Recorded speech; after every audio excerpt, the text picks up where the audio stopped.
So a lot of times I've been asked by the people that how exactly you can be able to fight the stage fright. So what happens? What exactly is a stage fright? That's something which we need to understand first, because a lot of times what happens is that people tend to believe that if they're feeling shy, if they're feeling nervous, if they're having a lot of nerves going on, they have this weird feeling in their stomach as well, and they know this for a fact that what's going to happen, they're going to mess it up when they get onto the stage. The more you try to suppress these feelings, the more it's going to jump up like a spring. So for example, if you're feeling nervous, how do you communicate with yourself? You say one thing and you say, don't be nervous, don't be shy, don't be confused.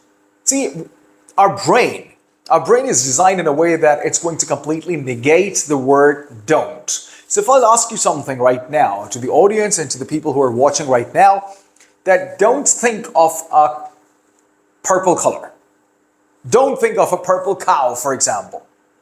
So the first thing that comes to your mind is the purple cow. And then you're going to just completely negate that and then start to think about something else.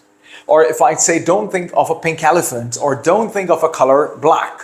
So the first thing that comes to your mind is the color black, and then eventually you move it across and then start thinking about something else. So when you start telling yourself, don't be frightened, or don't be nervous, or don't be shy, or, that kind of thing. So the mind, the brain, immediately negates the word don't, and you keep focusing on the word which is coming after that. So how are you going to respond to that? How are you going to change that? It's very simple. Rather than saying, don't be shy, you say, be confident. Rather than saying, oh, don't be nervous, just say, I'm under control. Everything is under control. With these sort of positive affirmations, when you keep on instilling into your system, what's going to happen? Your speech would be improved, because now you're not focusing on what? On things like tension, stress, or nervousness, or shyness, or stage fright. Now comes the first part. How do you get to the stage? Because you know this for a fact that now the MC is calling your name out, and they're like, well, now the amazing presenter is going to come in front of you. He's done this work, she's done that work. This has been a tremendous journey for them, and they're gonna, or she's gonna, or he's going to what? He's going to exchange their views, share their experiences, their life lessons, and everything with all of you. So please put your hands together for none other than Umar. What's going to happen? Umar starts to feel a bit weird. The stomach starts to feel a bit weird. They're butterflies. There's stupid sort of a feeling that's going to tell you, oh my God, what if I'm going to mess it up? What am I going to do if I say something stupid? Or what if I go off track? This is very important for you to understand, because what is off track? Do you actually provide your script or your presentation to the audience? No, you don't. That's something for you. And you have that with you, so the audience have no idea if you're going to mess it up, if you're going to forget about something, or if it's all fine. It's the way you're going to deliver it. So when the name is being called out and you're about to walk onto the stage, the way you're going to walk towards the stage make a huge difference. How are you going to walk?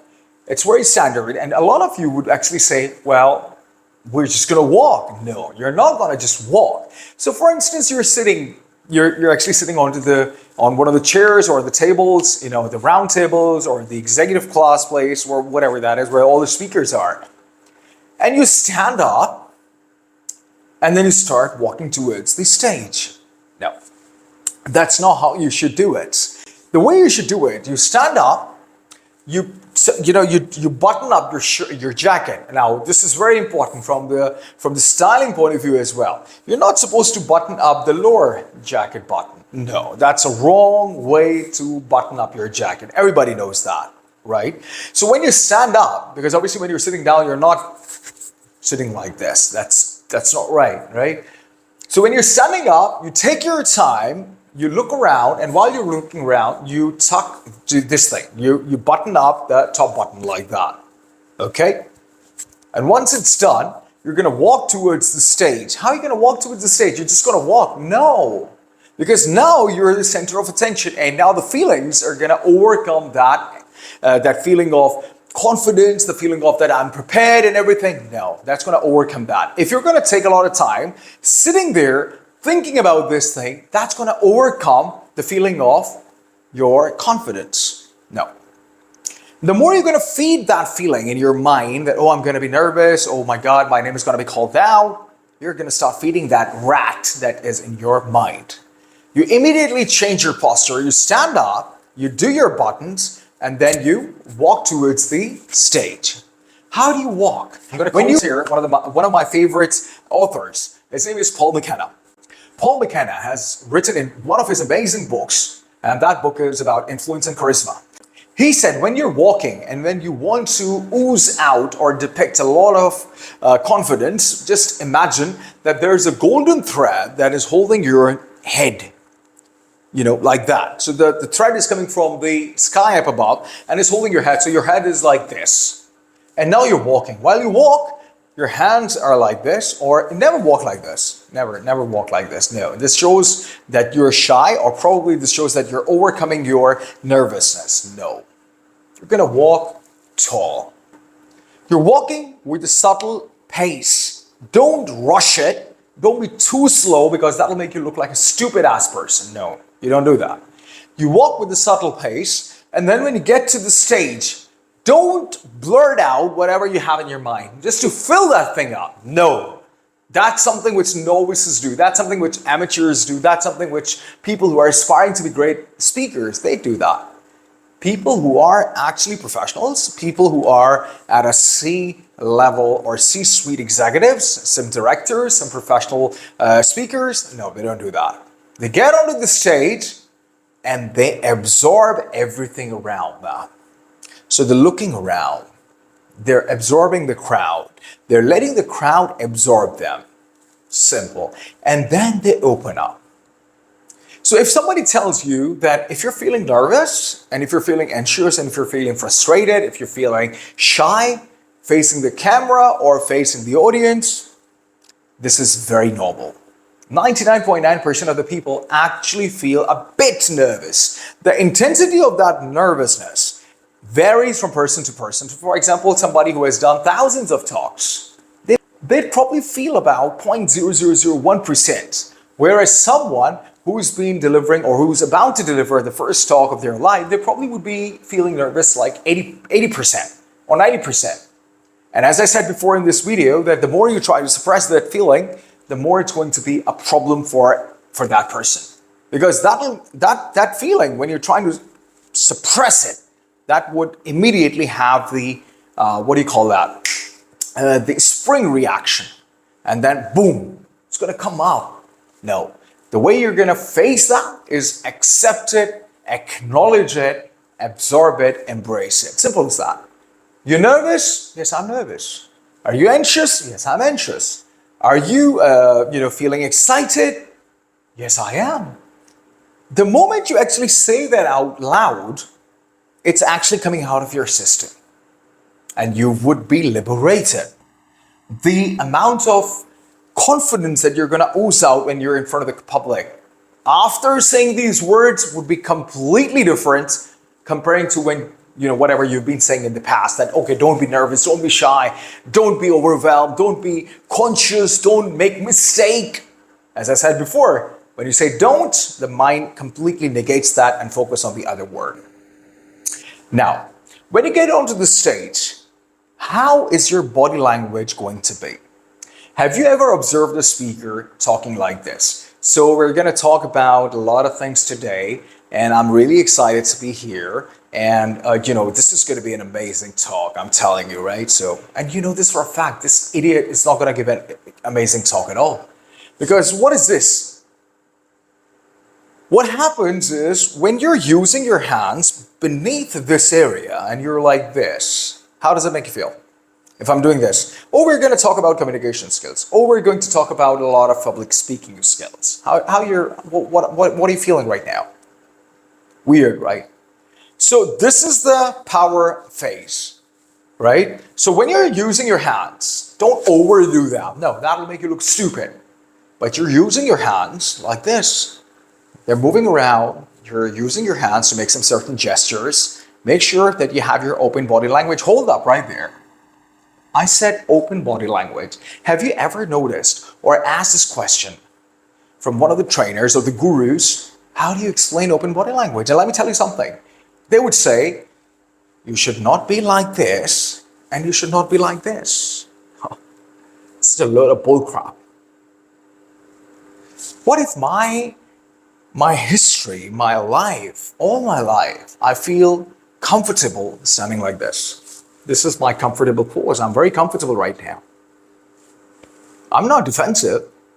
I'm comfortable.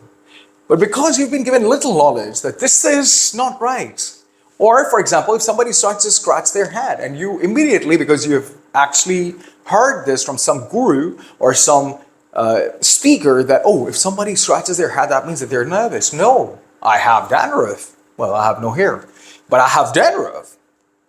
Or I'm just itchy. But because you've been given that sort of stupid knowledge, you're like, oh, that means that person's nervous. No, they're not nervous. So how do you depict open body language in front of the audience? And that takes us back to the point where I'm going to take you to the basics. For example, right now, this video, right? So you can just pause it right now for a couple of seconds. And I want you to do one thing. I want you to have a look at your palm, this palm area. Have a look at it. And then try and see the back of the palm area as well. Yeah? Tell me something. Which side, when you were looking at, was comforting for your eyes? Was it this one or was it this one? Why do you think the police actually says when they arrest, hands up? Why do you think they say, show me your hands? Or in the United States, they say, show me where your hands are. When a criminal is surrendering, what do? This means that they're surrendering in the terms of business ethics or business psychology. When you're showing the palm of your hand to the other person, you're giving them a relaxation dose. The other person, I'm not actually generalizing it by saying that everybody's going to feel comfortable by looking at the palm of their hand. No, but majority of the humans, from the statistics that we have figured out over the last years, or the years that they've conducted research, they figured out that when people are looking at the palm, they feel relaxed, they feel good. Why do you think I've been showing my palm of the hands from the beginning of this video? Because I'm showing openness. I want you to believe me. I want you to be completely trust. And that's why I'm showing this. So when you're onto the stage, make sure that your hands, this is like 90-degree angle, and it stays like this. So when you're talking like this. Do not do this. Or do not do this. This is a condo pose. You're not supposed to do that on the stage. This is a pose that you strike when you want the other person to know that you are actually someone who's powerful. This is called the condo pose. And we use this pose when we are trying to overcome the presence of the other person.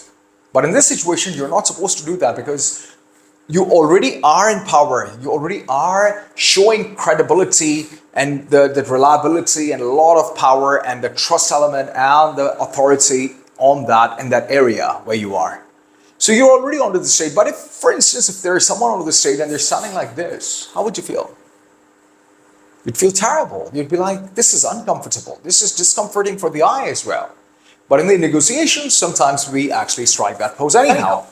So to conclude this, from now on, all you got to do is embrace the feelings that you're having right now. For example, the nervousness, anxiety, frustration, the butterfly in the tummies as well, the nauseatic feeling.